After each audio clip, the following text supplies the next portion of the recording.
Hello everyone. Today is our 22nd lecture of sequential circuit. Okay. So आज हम ring counter के बारे में बात करेंगे. ठीक है. So सबसे पहले देखते हैं कि what is ring counter. Okay.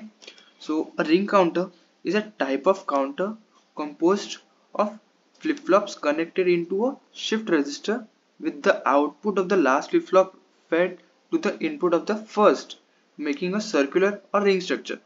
मतलब कि हमारे पास जो भी काउंटर में जितने भी फ्लिप फ्लॉप्स होते हैं उसके जो इनपुट है वो और मतलब कि कनेक्टेड होंगे हर एक इनपुट आउटपुट के साथ, और लास्ट वाला जो फ्लिप फ्लॉप होगा उसका आउटपुट फर्स्ट वाले फ्लिप फ्लॉप के इनपुट में कनेक्टेड होगा. मतलब कि वो एक पूरा सर्कल रिंग स्ट्रक्चर बनाएगा, इसलिए उसको रिंग काउंटर बोलता है. ठीक है. Ring counter design with N flip flops will have mod number N. Okay. मतलब कि हमने एन फ्लिप फ्लॉप यूज करके अगर रिंग काउंटर बनाया तो उसके मोड नंबर कितने होंगे? N. Basically N flip flop use हुए हो किसी भी काउंटर में तो उसके नंबर ऑफ स्टेट मतलब कि मोड नंबर कितने होते हैं? 2:1. मतलब पर रिंग काउंटर में कितने होते हैं? मोड नंबर एन होता है. At each flip flop output it's frequency clock frequency will be divided by mode number. मतलब कि हमारे पास जैसे कि 3 बिट का फिट काउंटर है तो 3 बिट में 3 फ्लिप फ्लॉप होंगे, तो हर एक फ्लिप फ्लॉप का आउटपुट उसके मोड नंबर से, उसकी जो आउटपुट की फ्रीक्वेंसी है वो उसके मोड नंबर से डिवाइड होगी. वो तो हमने हमारे काउंटर के मेन कंसेप्ट में ही पढ़ा था कि हर एक फ्लिप फ्लॉप का आउटपुट जो होता है उसकी फ्रीक्वेंसी क्लॉक फ्रीक्वेंसी को मोड नंबर से डिवाइड करें तो उतनी आ जाती है ना. तो ड्यूटी साइकिल इसकी कितनी आती है कि जो हर एक फ्लिप फ्लॉप के आउटपुट में जो हमें मिलता है वेवफॉर्म्स, उसके अकॉर्डिंग जो उसकी ड्यूटी साइकिल होगी वो कितनी होगी? 1/n into 100 in percentage. Okay. And number of unused state कितनी होगी? बेसिकली एन फ्लिप फ्लॉप हो तो कितने स्टेट्स होते हैं? 2:1. और रिंग काउंटर में कितने एन फ्लिप फ्लॉप हो तो स्टेट्स होती है एन. मतलब कि 2:1 में से एन निकाल दो तो वो हो जाएगी unused states. Okay. For designing N bit ring counter and flip flops are required. मतलब कि अगर एन बिट का आपको रिंग काउंटर डिजाइन करना है तो उसके लिए एन जितने फ्लिप फ्लॉप्स आपको चाहिए होंगे. ओके. सो यहाँ पर मैंने 4 बिट रिंग काउंटर बनाया है. ठीक है. जिसको हम ये non self starting ring counter है. मतलब कि इसको स्टार्ट करने के लिए हमें मतलब कि खुद से स्टार्ट नहीं होगा. ओके. सो उसके लिए हम देखते हैं कि क्या करते हैं कि हर एक फ्लिप फ्लॉप के जो आउटपुट होते हैं उसमें से किसी भी एक फ्लिप फ्लॉप को हम 1 आउटपुट दे देंगे पहले से. ठीक है. तो उसके स्टेप्स हम आगे देखते हैं.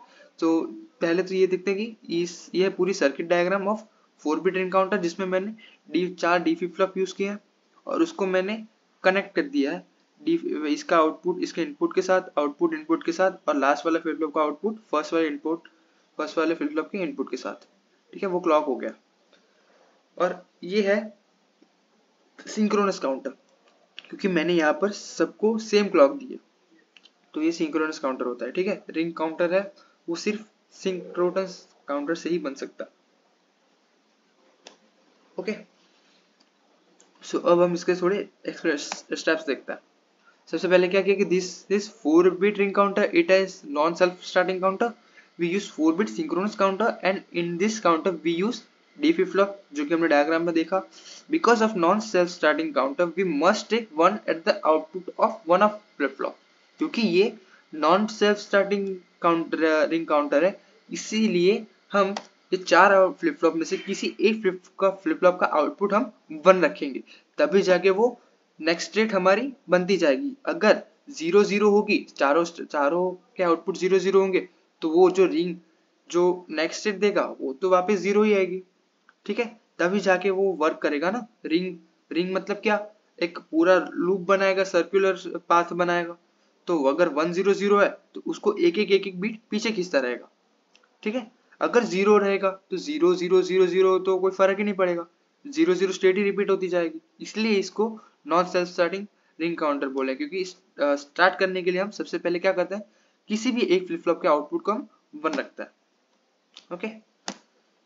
इसलिए then connect Q0 with D3 it means give 1 in D3. मतलब कि ये जो Q0 है उसको D3 से कनेक्ट करना है तो मैंने Q3 हमारा 1 आना चाहिए. उसके लिए D फ्लिप फ्लॉप है तो D3 हमारा क्या होना चाहिए? 1 होना चाहिए. लेकिन जो बाकी सारे फ्लिप फ्लॉप के इनपुट्स आउटपुट्स हैं उसको आप 0 रख सकते हो। मिनिमम एक 1 होना ही चाहिए। ओके, सो उसका कुछ ट्रुथ टेबल और जो हमारी स्टेट्स हैं, नेक्स्ट स्टेट का एक्सप्रेशन कुछ इस तरीके से बनेंगे, ठीक है, वो देखता है। जैसे कि ये फ्लिप फ्लॉप 3 है, ये वाला, ये 3 है, तो 3 का नेक्स्ट स्टेट क्या आएगी, Q3n+1 क्या होगा, जो D3 होगा वही होगा, और D3 क्या है, Q0 की प्रेजेंट स्टेट है, तो वो मैंने यहाँ पर लिखा है Q3n+1 इक्वल टू D3, जो कि है Q0 की प्रेजेंट स्टेट। Q2 का सेम देखें, ये दूसरा है फ्लिप फ्लॉप की, तो उसका नेक्स्ट स्टेट क्या होगी, D2, और D2 क्या है, Q3 की प्रेजेंट स्टेट है, तो वो मैंने यहाँ पर लिखा है D2 Q3n लिखा है। फिर सेम Q1n+1 क्या होगा, D1, और D1 क्या है, Q2 की प्रेजेंट स्टेट, और Q0 की नेक्स्ट स्टेट क्या है, D0 जो कि है क्या, Q1 की प्रेजेंट स्टेट। ठीक है, तो हमने क्या किया, सबसे पहले टेबल अगर हम देखें तो टेबल में क्या किया कि 1 0 0 0 डाल दिया है, ये हमारी स्टार्टिंग स्टेट है। अब क्या करेगा, नेक्स्ट स्टेट जब दूसरी क्लॉक आएगी तो ये 1 Q3 D3 इनका इनपुट था, तो D3 Q2 पर शिफ्ट हो जाएगा, यहाँ पर ये 0 नेक्स्ट यहाँ पर शिफ्ट हो जाएगा, ये 0 यहाँ पर शिफ्ट हो जाएगा, और ये 0 घूम फिर के यहाँ पर आ जाएगा। ठीक है, तो कुछ इस तरीके से हमारी पैटर्न बनेगी। अब दूसरी अगर हम क्लॉक दें तो क्या होगा, ये वाला 0 शिफ्ट होके यहाँ आ जाएगा, ये 1 शिफ्ट होके यहाँ आ जाएगा, ये 0 शिफ्ट होके यहाँ पर, और ये वाला जो 0 है वो शिफ्ट होके यहाँ पर आ जाएगा Q3 स्टेट पर। फिर ये जो Q3 स्टेट पर 0 है वो शिफ्ट होके Q2 पर, Q2 वाला 0 जो है वो शिफ्ट होके Q1 पर, Q1 पर जो 1 था वो शिफ्ट होके Q0 पर आ जाएगा, और जो Q0 पर 0 है वो शिफ्ट होके Q3 पर आ जाएगा। फिर इसी तरीके से 0 वापस फोर्थ क्लॉक देंगे तो ये 0 यहाँ पर, ये 0 शिफ्ट होके यहाँ पर, ये वाला 0 शिफ्ट होके यहाँ पर, और जो यहाँ पर 1 था वो वापस पहले आ जाएगा। मतलब कि फोर्थ क्लॉक अगर हम देंगे तो हमारे जो वापस जो स्टार्टिंग स्टेट थी वो यहाँ पर हमें वापस मिल जाएगी। मतलब कि नंबर ऑफ मोड कितने हुए स्टेट्स, पहले जो स्टार्टिंग स्टेट थी 1 2 3, 3 क्लॉक तक की आई, क्योंकि फोर्थ क्लॉक पर तो वापस स्टार्टिंग स्टेट हमें दे दी इसने, तो नंबर ऑफ स्टेट कितनी हो गई, 4। तो यहाँ पर प्रूव हुआ कि अगर हम कितने n नंबर का हम अगर n number of flip flop की यूज करके रिंग काउंटर बना रहे हैं तो उसकी मोड नंबर स्टेट कितने होंगे, 4 होंगे। ठीक है, सो ये था रिंग काउंटर।